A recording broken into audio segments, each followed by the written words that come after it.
Three, two, one, roll the foot.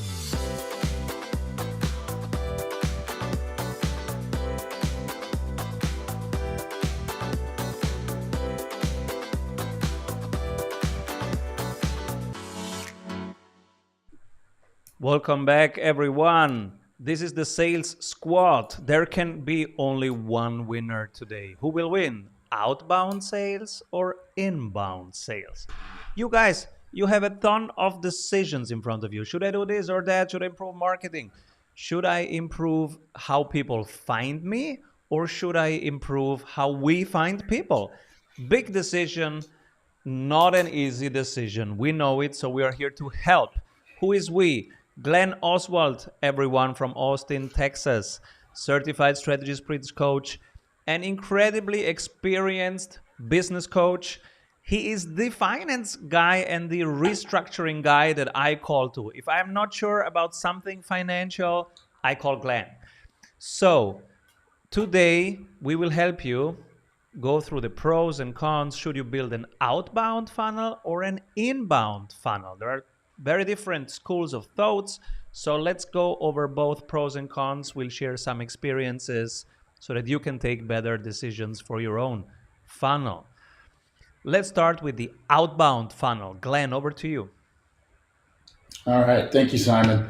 It's always good to be with my second favorite Austrian in the world, Arnold being the first, but that's okay.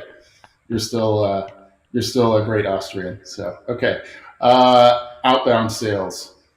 Well, of the two models, it's the more proactive of the two. You have to go out in the world and find your prospects and create your own opportunities. And so, in this respect, you play the role of the hunter, and at the end of the day, you eat what you kill.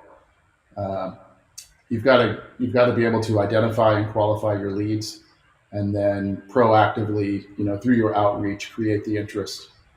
I'd say this is, How many people ideal do you for. know that love hunting and it say, yeah, I'm a hunter. I love sales. I'm a hunter. Uh, I'd say it's a select few. It's quite a skill, and there are those people out there that really, really love it, that love the challenge because it is a challenge. Uh, but a lot of businesses use outbound sales models, from healthcare to manufacturing, technology, B2B solutions, and even direct to consumer, uh, or even the solo entrepreneur, which we talked to quite a bit. Uh, so let me hit the pros of the outbound sales funnel. I'd say it's immediate because you can start outbound sales right now, and in some cases, all you need is your existing contacts. Or you can acquire a list through some kind of data broker like Zoom Info or Cognism or Apollo. Uh, and also, as far as immediacy goes, it doesn't require any ramp up time like an inbound funnel does. It's also precise. You can target leads that exactly match your ICP. And so you know exactly who you're talking to. And if you're savvy enough, you can even navigate right to the C-suite, and get past the gatekeepers and get right to the top. It's also very live and personal. So you are live in the moment, having a conversation with a real person, and talking about their real problems. And so through your conversation and questions, you can identify their specific frustrations that they're having, right now, today. So from that respect, outbound is very personalized. It's also customizable, based on what you discover. Through your questions, you can create a list of deliverables that meets their needs. So you aren't pitching a pre-configured list of deliverables. It is customizable for them, and so the the offer itself can be customized in the moment, and you get a lot of alignment with the client's needs. It's also adaptable. If you're kind of going along and you're figuring out some of your approach isn't working, you can change it. You can look at what's working and what's not working, and fix that and pivot. It's also very predictable. You can You can measure, you know, you can attribute every activity to an outcome. So it's very measurable. And you want to look for an outbound funnel. You want to look at activity and effectiveness. So based on your activity, you can directly measure your effectiveness as a sales team. So I'd say those are my list of pros. It's proactive, it's immediate, it's precise, it's personalized, it's customizable, it's adaptable, and it's predictable. Now that's a very strong list of pros for a funnel. And one other thing that I want to mention that I think kind of stands alone is is trust, and you can start building trust immediately because this is a personal one-to-one level relationship. And I like Charles Green's definition of trust. It's complex, it's involved, it's messy, it's very human. So, you know, while you're having a conversation, you can show interest, you can exhibit curiosity, you can express empathy for their situation. And ultimately, you can affirm that you have the buyer's best interest at heart. And you can do that directly one to one. I'd say the cons, and there are a few. The leads are cold. They don't know who you are. Uh, when you make contact, that you're a stranger, and you've got to change that. And so that is a challenge. And so from that respect, the leads are lower quality, and they may be harder to close. They might not have just spent enough time in the problem. Sometimes it requires a little bit of suffering. People, it takes some time to get frustrated where they want to make a change. Uh, Outbound is potentially less scalable. You've got to hire staff, and you've got to have support that goes along with it. You also don't create any mass awareness in an outbound funnel because no one knows who you are except the exact people you're talking to. Now, hopefully, you're going to build referral network and build awareness that way. Um, and also, let's say specifically for the solo entrepreneur, requires quite a bit of energy, and mental discipline and resilience to sort of beat the bushes and overcome the rejections that invariably come because you don't close 100%. You get a lot of no's. So uh, those are the cons. So Definitely, that's my one summary thing that of the people outbound funnel. tell about outbound sales is they hate it. They hate calling people. They hate talking to strangers. They hate getting no's and rejections. You get hang up all the time. So you talk to voicemails, and then you have to recall them 3 days later, set them up for a follow up, and most people really hate it. But on the other side, we are hiring outbound roles all the time. So we're hiring appointment setters and closers. And so when you find them, that's actually beautiful because now you have something that's repeatable because you can create demand, right? So that's actually the magic of having a business that can actively create market share. Let's look at the inbound side of things. Are we done with outbound? Yeah. I think that's a pretty good summary, and I think we need to get some information on inbound, and we can compare the two. So, outbound, you are always hungry, you have to hunt the next big animal. Inbound, you wake up in the morning, your calendar is filled with people, and you go, oh, I'm curious. Let's see who these people are. Let's see how much I can close. Very different game.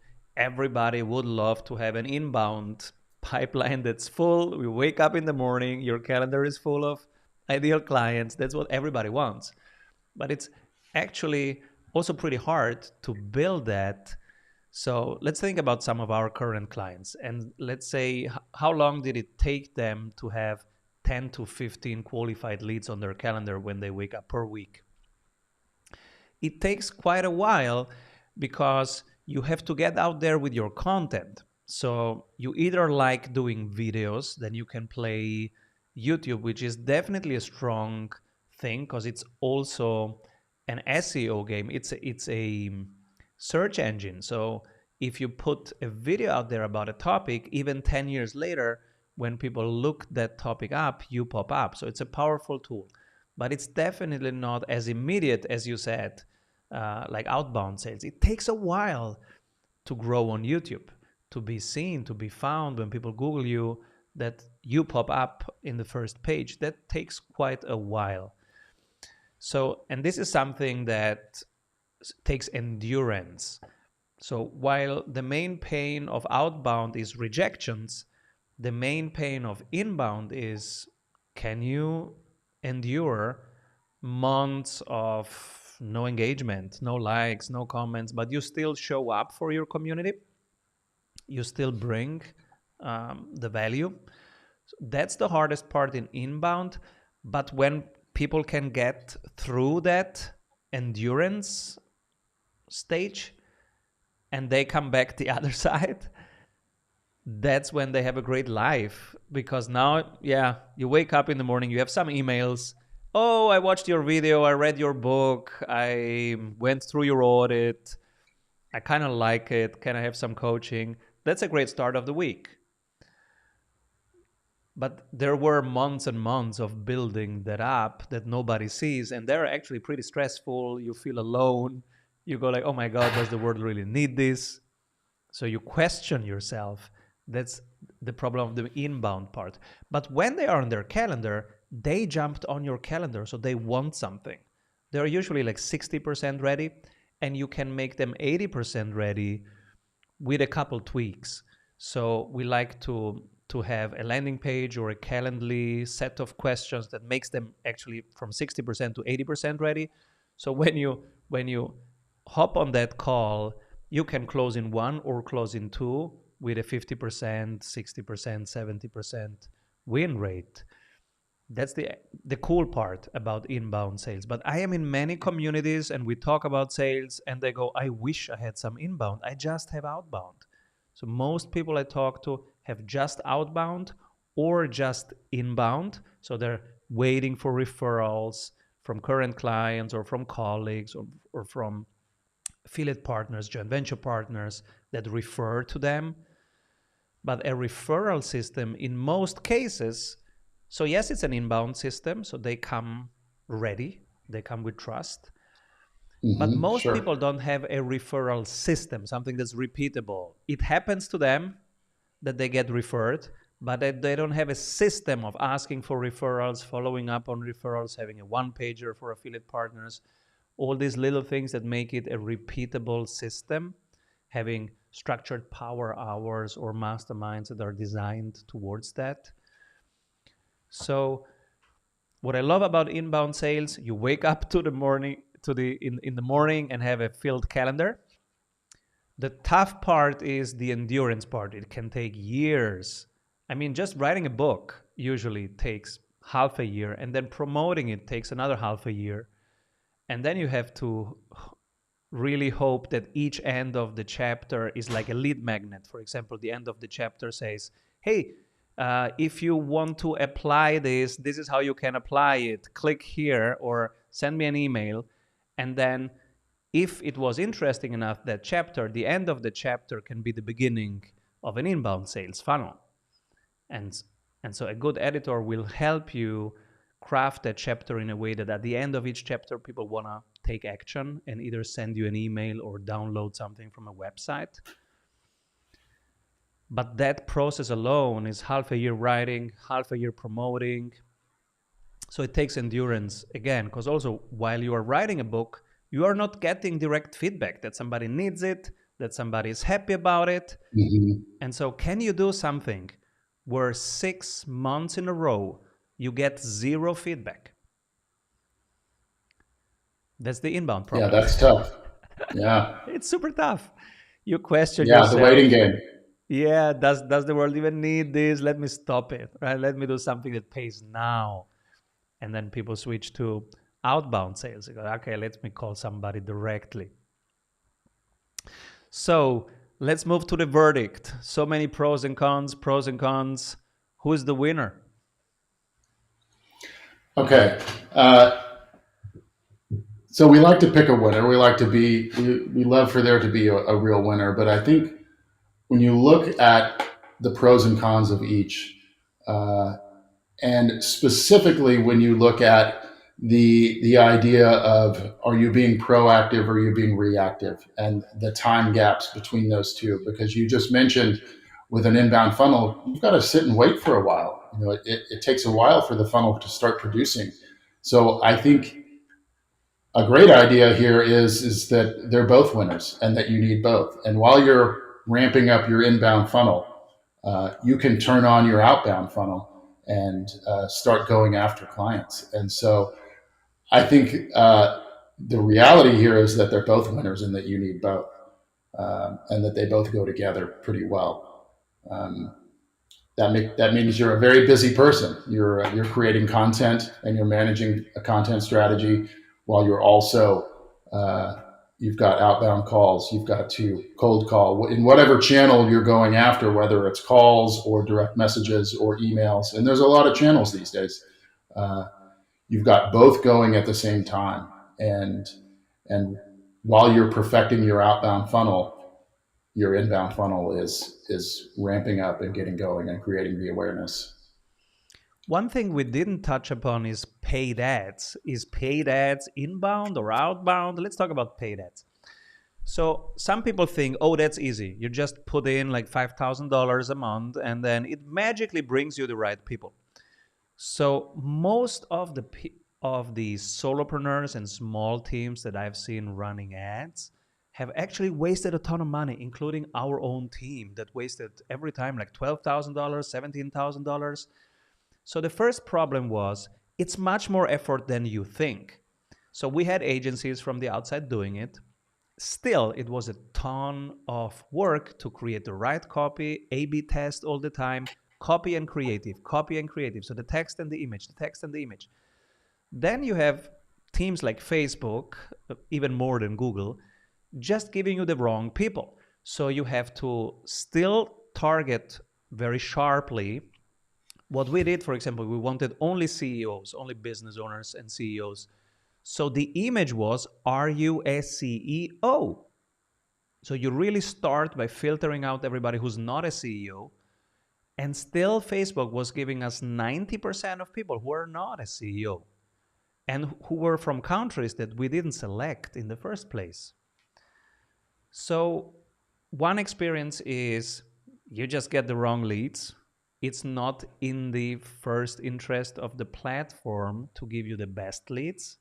They are incentivized for giving you some leads, but not the best leads. They want to keep you around and have you Sure. spend even more and more.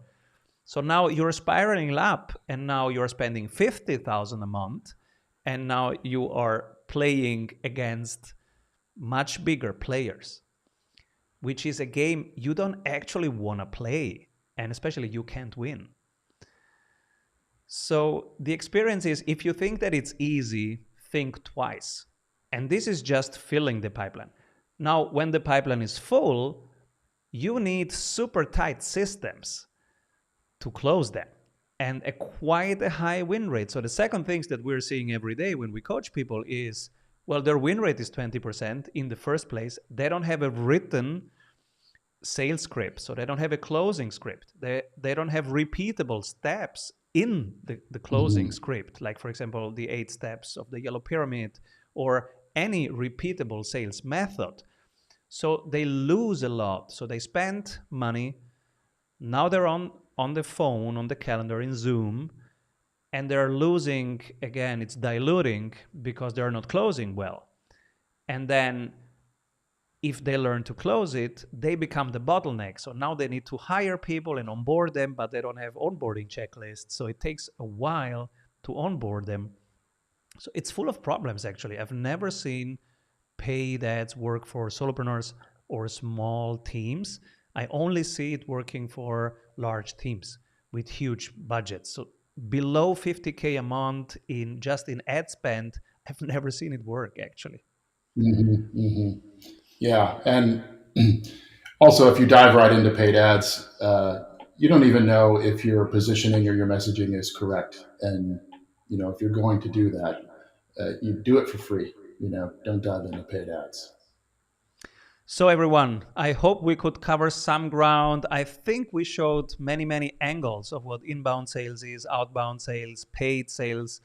And now the conclusion is you pick your battle. Pick your battle and don't give up too early. You know now which pain will come, and so you can prepare for that and be ready to endure that. Pick your pain, pick your battle. Good luck. Now, next week we will be here, same time, same place, and the topic will be, should you sell by pitching or sell just by asking questions? So can we cut the pitch? And the question is, so how should you sell? Should you sell by making a presentation or completely different? If you want to give us your questions in advance, you can go to X at Simon Severino, and I can collect your questions and answer them here. And thank you, Glenn, for doing this, and see you soon, everyone. Avoid trying to do thousands of things that doesn't work. We have 274 templates for your business success. Reach your ambitious goals with one-on-one sprint coach. We double your revenue in 90 days. If your business would run well, even when you are on vacation, discover how 1,600 business owners have regained their freedom using the Strategy Sprints blueprints. How they enjoy living their dream and watching their business scale. Get the exact checklists they use to go from stressed to fulfilled using the Strategy Sprints method. Order your copy of Strategy Sprints 12 Ways to Accelerate Growth for an Agile Business on Amazon today.